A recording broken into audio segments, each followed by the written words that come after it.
Ada lonte hina Habib.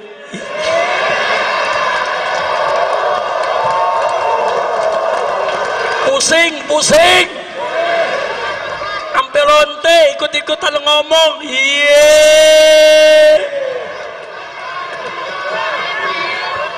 Saudara, lanjut jangan ya, lu jangan berisik dong. Saya nggak marah, cuman ada umat yang marah, ngancem mengepung lonte.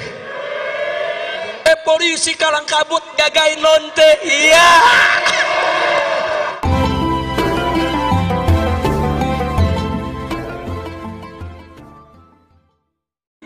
Hari ini saya mendengar pernyataan dari seorang pejabat tinggi. Saudara, hari ini saudara, saya mendengar pernyataan dari seorang pejabat tinggi yang mengatakan, saudara, agama tidak mengatur negara.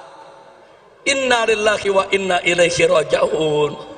Saudara, orang yang berprinsip agama tidak mengatur negara, saudara, ini datang dari pemikiran liberal atau datang dari pemikiran ateis.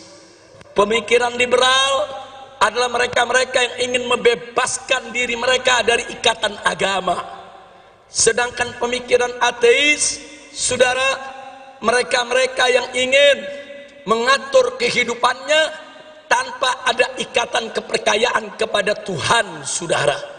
Dan ini sangat berbahaya di negara kesatuan Republik Indonesia yang berdasarkan ketuhanan yang Maha Esa, sebagaimana tertera dalam konstitusi negara, Undang-Undang Dasar 1945 pasal 29 ayat 1, bahwa negara Republik Indonesia berdasarkan ketuhanan yang Maha Esa. Jadi para founding father itu para pendiri bangsa, dari sejak awal kemerdekaan kita sudah menetapkan bahwa Indonesia berdasarkan tauhid. Indonesia berdasarkan tauhid, berdasarkan ketuhanan yang Maha Esa, yang oleh karenanya setiap kebijakan dalam negara kesatuan Republik Indonesia tidak boleh lepas dari nilai-nilai luhur ketuhanan yang Maha Esa, sehingga setiap kebijakan apa saja di dalam pengelolaan negara Republik Indonesia tetap harus mengacu kepada ajaran agama, sehingga semua kebijakan di dalam pengelolaan negara Republik Indonesia harus berdiri atas dasar akhlak, saudara. Takbir. Jadi kalau ada pejabat tinggi mengatakan agama tidak boleh mengatur negara, jadi negara mau diatur pakai apa? Mau jadi negara PKI, mau jadi negara ateis, mau jadi negara setan, mau jadi negara iblis. Maka itu saya tanya semua saudara, dasar negara kita apa? Ketuhanan. Ketuhanan yang Maha Esa itu, saudara, adalah dasar tauhid. Apa kalimat tauhid kita? Semuanya la ilaha illallah. Lagi sekali lagi,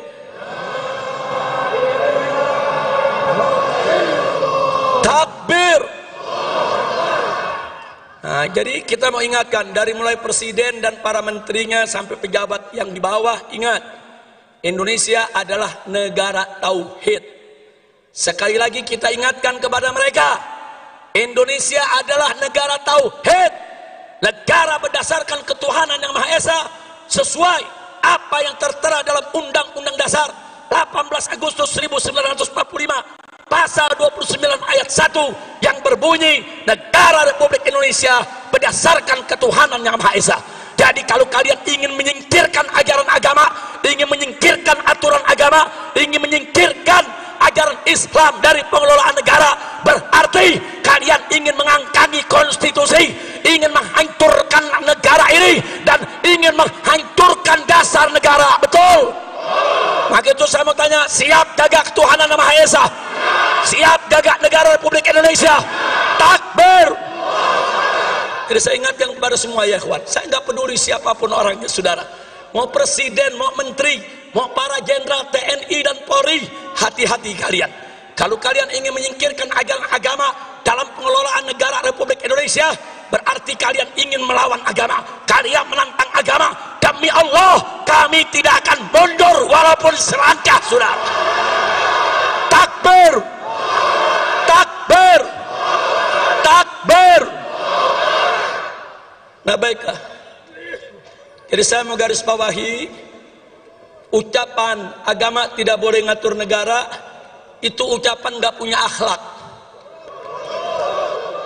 nggak punya akhlak. Betul? Betul? Pemimpin ngebohong melulu, punya akhlak gak? Punya akhlak gak? Nggak punya akhlak, nggak punya. Pemimpin ingkar janji melulu, punya akhlak gak?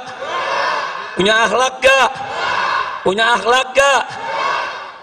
Habaib ulama dikriminalisasi hanya karena tidak sejalan dengan penguasa. Punya akhlak gak? Kriminalisasi ulama punya akhlak gak?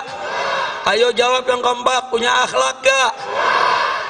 Ulama dicaci maki, dihina-hina oleh buzzer, tapi buzzernya nggak ditangkap-tangkap. Punya akhlak gak? Punya akhlak gak? Punya akhlak gak? Ulama yang nggak salah dicari-cari kesalahan, nggak ada salahnya aja dicari-cari kesalahan, apalagi kalau ada salah. Saya mau tanya sekali lagi, nyari-nyari kesalahan ulama, punya akhlak gak? Punya akhlak gak?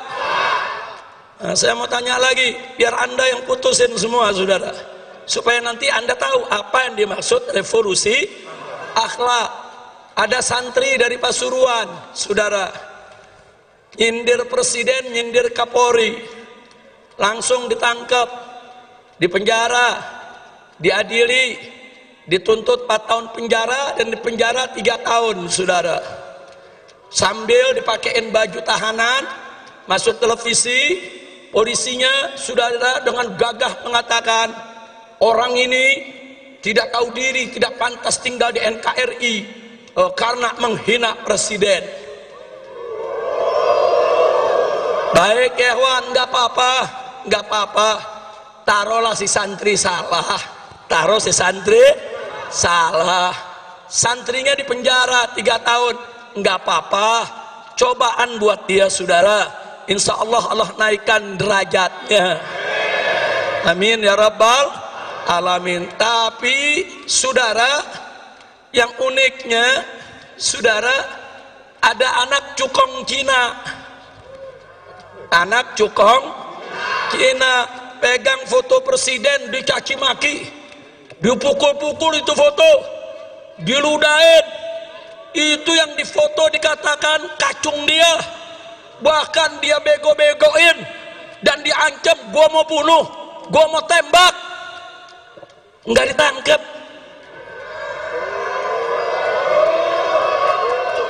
Saya tanya, punya akhlak gak? Ini negara saudara yang mimpin. Coba lihat, giliran santri penjara 3 tahun, giliran anak cukong Cina dibebasin.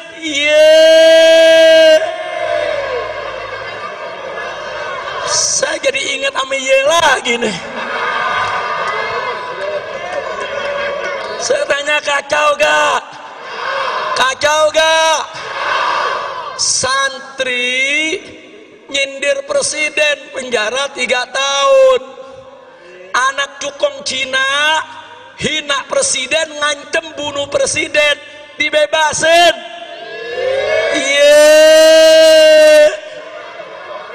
Ada akhlak gak? Ada akhlak gak? Ada akhlak gak? Nah yang begini wajib gak direvolusi? Wajib gak direvolusi? Wajib tidak direvolusi? Takbir! Saudara, saya cuma mau tanya doang. Saya ajukan beberapa hal Anda yang jawab, akhlak apa enggak, begitu doang. Enggak, saya bukan lagi ceramah, cuma nanya. Nanya, yang jawab umat, betul. Jadi kalau mau ditangkap, tangkap yang jawab. Saya cuma nanya, nanya. Lanjut. Mau ditanya lagi? Ada prajurit TNI. Takbir. Waktu saya pulang, buat rekaman menyambut saya datang. Betul? Bagus gak? Ditangkep. Diborgol. Di penjara.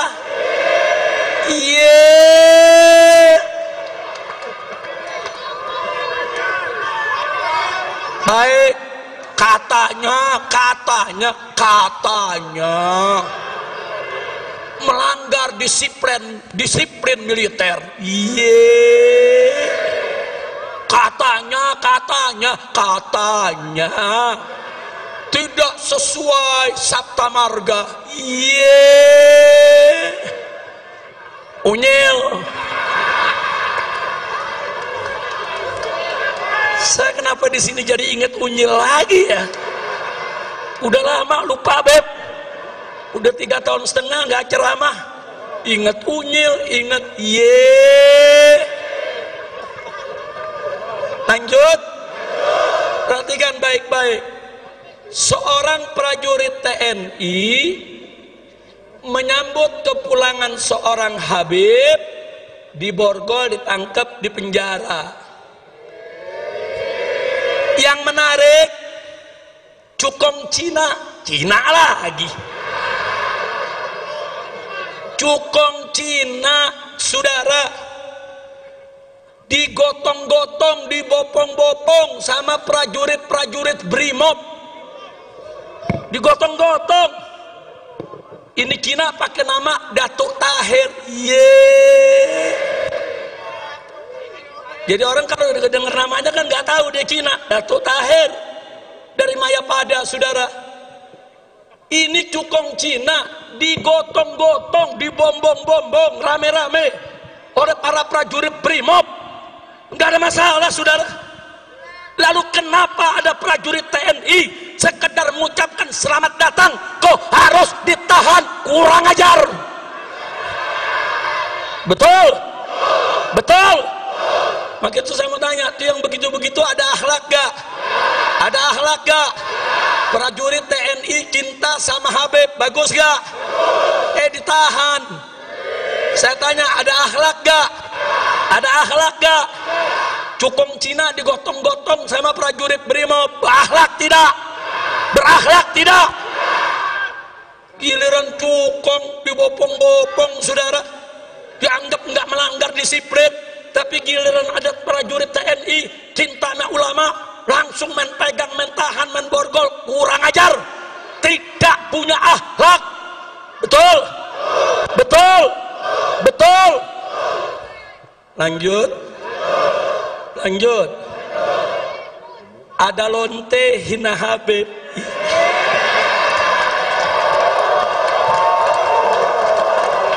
Pusing. Sampai lonte ikut-ikutan ngomong.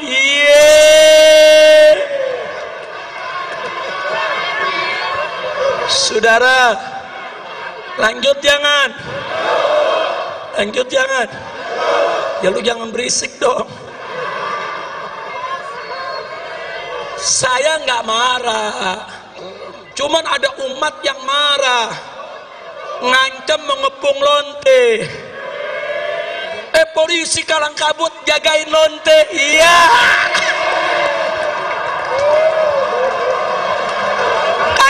Kacau. Lonte hina Habib dijaga polisi.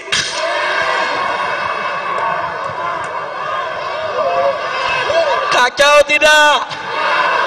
Musinya lonte yang hina Habib, hina ulama, tangkap. bukan dijagain. Polisi jawab, tapi ada ancaman Habib, maka dia ditangkap. Betul? Ditangkap enggak? Dijagain. Yeah. Jangan-jangan minta jatah kali.